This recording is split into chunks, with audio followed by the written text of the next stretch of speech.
Greetings, Capstoners.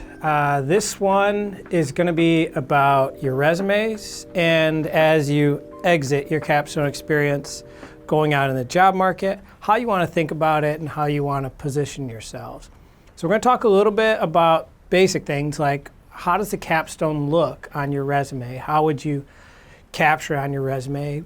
And then we're also going to talk about some strategy concepts and how you apply these strategy concepts and frameworks that we've gone over in the class to your job hunt, your search, and how you size up your interviews. All right, so let's get into this. So first of all, looking at your client work that you're doing on your resumes. And let's not forget, these are consulting projects, and this is rare experience to get as an undergraduate before you head out on the job market. They're even rare experiences to have once you've been on the job market for a while, because consultants is a coveted role within industry because they're regarded as experts in their field. And so you've had that experience. You've done that for your capstone, and now you just want to capture it on there. Okay, so here's some guidelines that we'll go over, and then I'll show you a couple examples of how that may look on your resume. Okay, so this is going to go under the education area of your resume, and depending on where education is at in your resume, it should be closer to the top. It should precede your experience that you're putting on your resume, and this will be something akin to what a master's student or a PhD student would put their thesis or their dissertation on. So it's kind of like a senior undergraduate project that you want to capture on there with a couple of bullets, title of who your client was, and your role within that, okay? So you want to note the client that you served and who your capstone client was. You know, if you were the project leader and you led the project as a whole, I think that's important to note in there also. But one thing to keep in mind is, you know, throughout the term, you've probably led certain aspects of the project. Whether it was, you know, some of the research that went into the external analysis or the financial analysis or case studies, whatever it was, you know, it's okay to talk about you were the lead on this aspect of the project, even though you weren't the formal project leader on that. And I think that's perfectly above board and okay to say led this aspect of the project that's there. It may be helpful to list the statement of work deliverables, so some of the tasks that were done. How you capture that on your statement of work may be perfect as far as just bullets of what the team accomplished there. And note the outcome. You know, keep in mind that when your clients arrived here, they really were at ground zero as far as understanding what to do with this strategy problem and where to go with it, and think about how far you've taken them over this term. And so it's good to capture that outcome of where they began and where you left the client at that point. But also, you want to keep in touch with this. You want to, you know, connect with your client on LinkedIn or Facebook or wherever they are.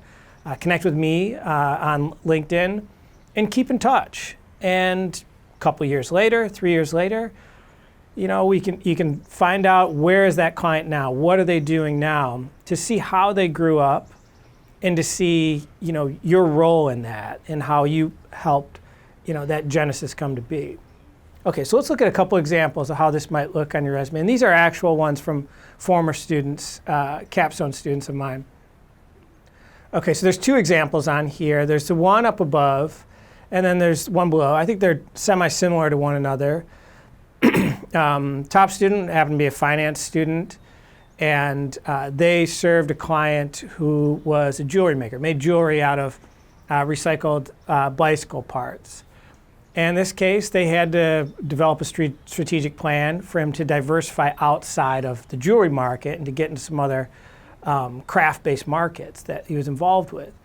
So in this case, I think it was pretty simple and appropriate to capture it with like one bulleted line as far as what they did. And the second one that you see there noted a little bit more detail about what they did with it. In this case, they were the project leader for the team on this. noted things like it was a nonprofit that they were starting, and noticed the impact that they were trying to create. So it wasn't just local impact, it was regional, national. And details like that are important to capture on here. The fact that they had to collect primary data on there and not just deal with archival or secondary data is noteworthy, and they captured on that too, particularly in this case because they were advertising major, and that could be relevant to the job hunt in that area. Okay, so that's looking at the capstone and how it appears on your resume. Now let's go back and revisit some of these strategy frameworks that we spent a lot of time on over the year and figure out like how can we apply these to more everyday life, in particular like your job search that's out there. Okay, and we remember in the term we talked about fit and understanding the fit that your client has and the organization that you supported in the industry and the markets. What's the degree of fit that they have there? Well, that same principle applies to yourself when you're looking at the job market.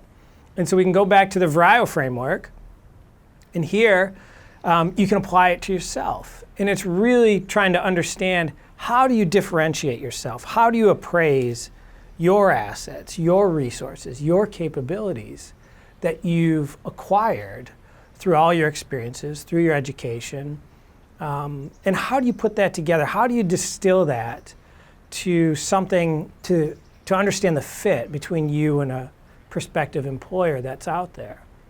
Okay, and so it's really trying to understand, in soul search really, what is it that makes you more valuable compared to someone else competing for this job?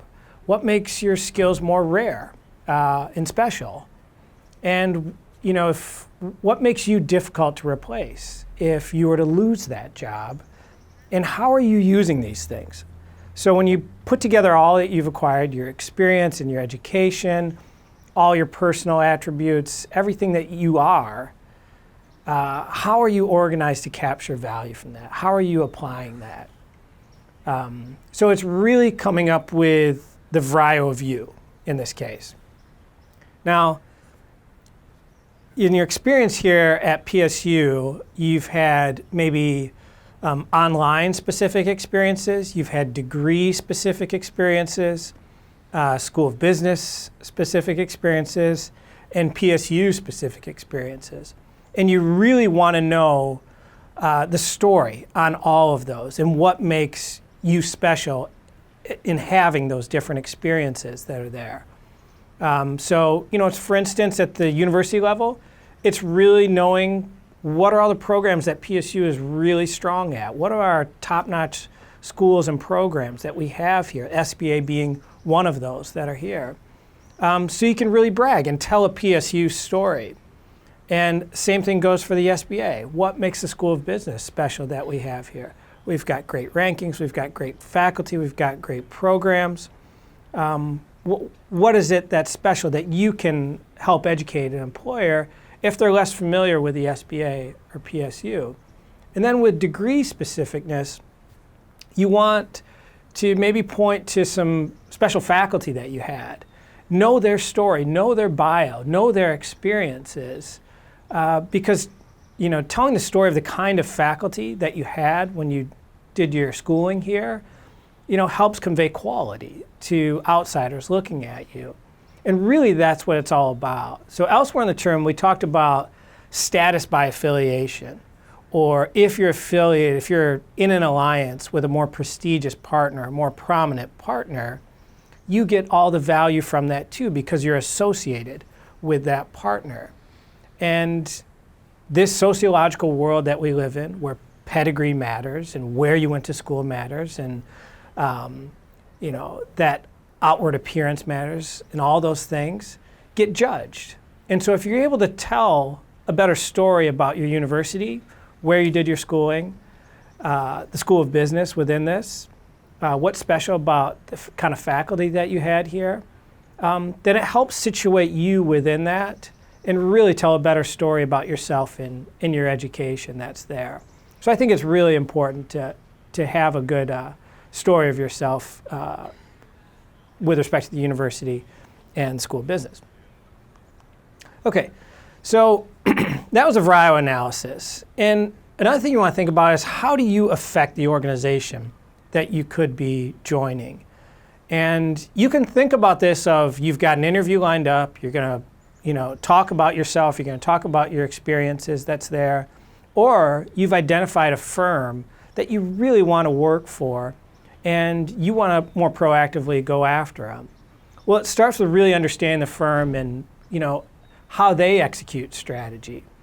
And you can start at the most basic level to understand, do they execute strategy more on a cost basis? So they compete more in cost terms and keeping their costs low or more effective, or it's more an efficiency story? Or is it more based on differentiation? Okay, so maybe is it more brand wielded, or is it based on their quality or their work environment and reputation and things like that? So you want to understand that, and you want to see how do you fit into that? Are you so efficient in your work? Are you so good at what you do and productive that you really you can get the job done in a shorter amount of time? Are you more of a generalist, and so you're able to wear different hats to get things done? And once you figure out your fit that you have with that strategy that they're executing, then you can tell a better story when you get in there.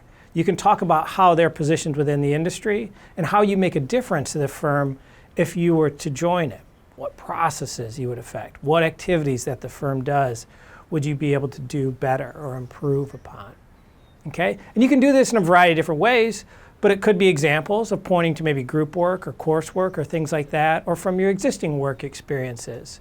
But it's great to have those illustrations, to not just be able to say it, but to be able to point to experiences that really define that role or that capability that you have.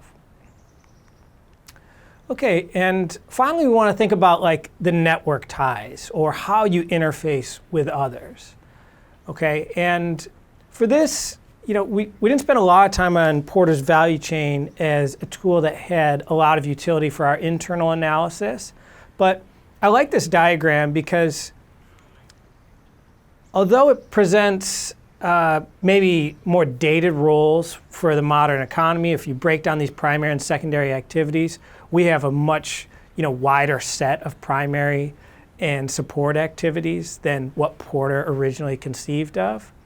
But you can see yourself within this, and you can see as part of the firm, where are you in this? Where are you? Are you part of the accounting systems? Are you part of R&D? Are you part of the marketing systems? Where are you at within this? And who will you have to interface with and be good at dealing with?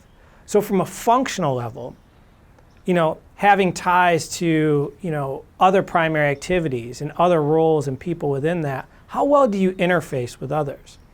Do you speak well to engineers? Can you talk to technical people well? Is that your forte? Are you good dealing across cultures? Are you good dealing across generations?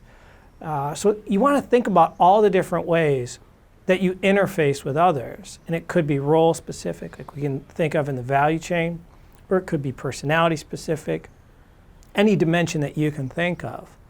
But really kind of break that down and figure out, where would you do best if you were inside the firm? And that's all I have.